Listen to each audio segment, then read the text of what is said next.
Hallelujah, hallelujah, hallelujah. Okay, so this isn't a teaching video, just a chat. Um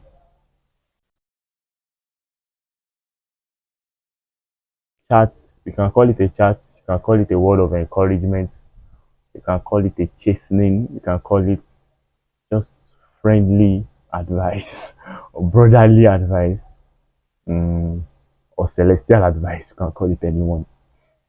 I'm saying this for somebody. I'm saying this for somebody. And I really hope it meets you. I really hope it meets that person.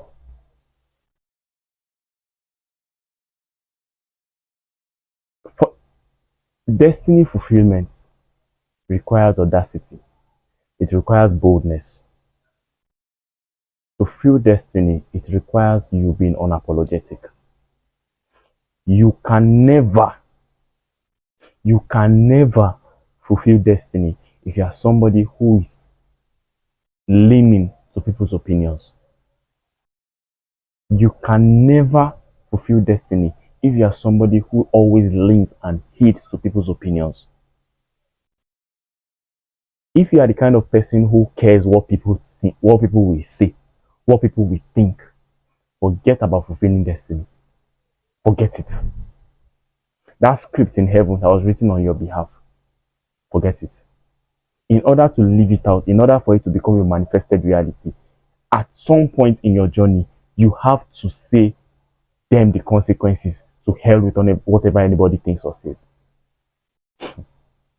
And I get that. If you are this person, I get that. I get you're intimidated. I don't want to speak out of that I don't empathize, because I do empathize with you, and I do relate to that, or I have related to that, because I've moved past that. You have to go and check any, not even, let's say, even in kingdom, or even in business, even in whatever career you're aspiring to build a name for yourself. At every point, every top person, every leader in their space were despised, were ridiculed, they were scoffed at.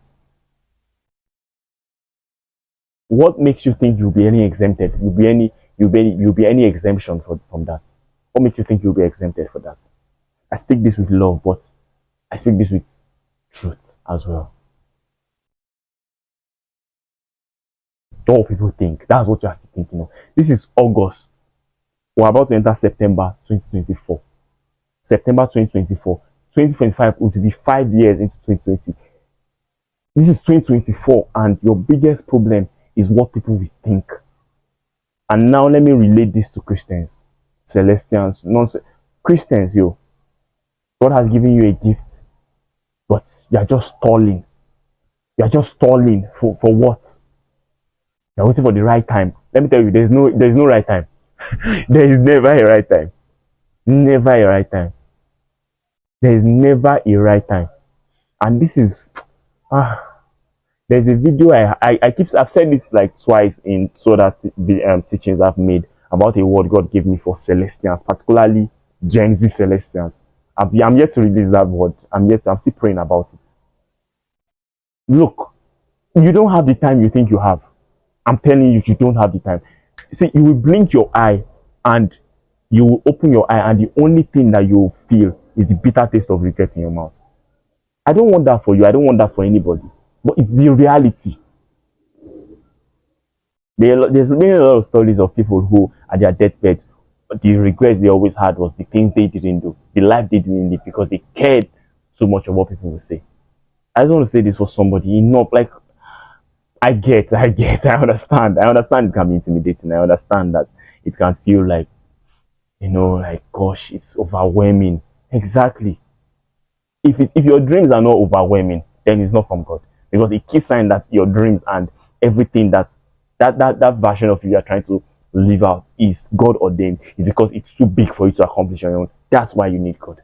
And here's the thing: if you really want to work with God, at some stage, especially in the early stage, you have to do it alone. Even your parents won't do it with you.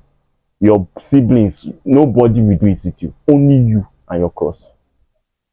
If you've not gotten to that stage, and some of you're already there, you just need to step it. Like, I'm saying this with love, because I see a lot of people stalling, wasting time they don't have. Wasting time you don't have because of what people will think. What people will think. See, look, people will always talk. And that's one thing I've just come to realize. This life is very funny. It's a very funny simulation.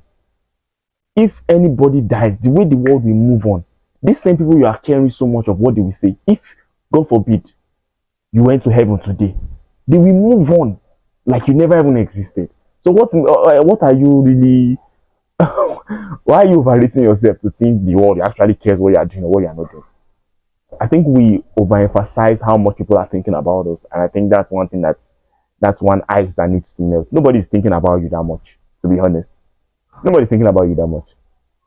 And even if people are thinking about you, that's where you bring God involved. That okay, God, look, and that's one thing. Warfare, of course, you face warfare. Oh, you face warfare. People will scoff at you because some people. My dad used to give me this quote. My dad used to give me this quote by another man. He would say, "When you start something good, people will ignore you." I think Mama Gandhi, or I don't know the quote that, but something my dad will always tell me that when you start something good, when you start the journey of greatness, people will ignore you. But if you persist, people will mock you. If you persist and still keep on doing your thing, still keep on showing up, you keep on, being hesitant in saying that your goals are achieved against all odds. After people ignore you, after people mock you, then they attack you. Oh, they attack you. They attack you good. They come for you. They come for you. Especially, let's say, if it's now in the line of kingdom and Christianity. You know how they attack you. Celestia. They will attack you.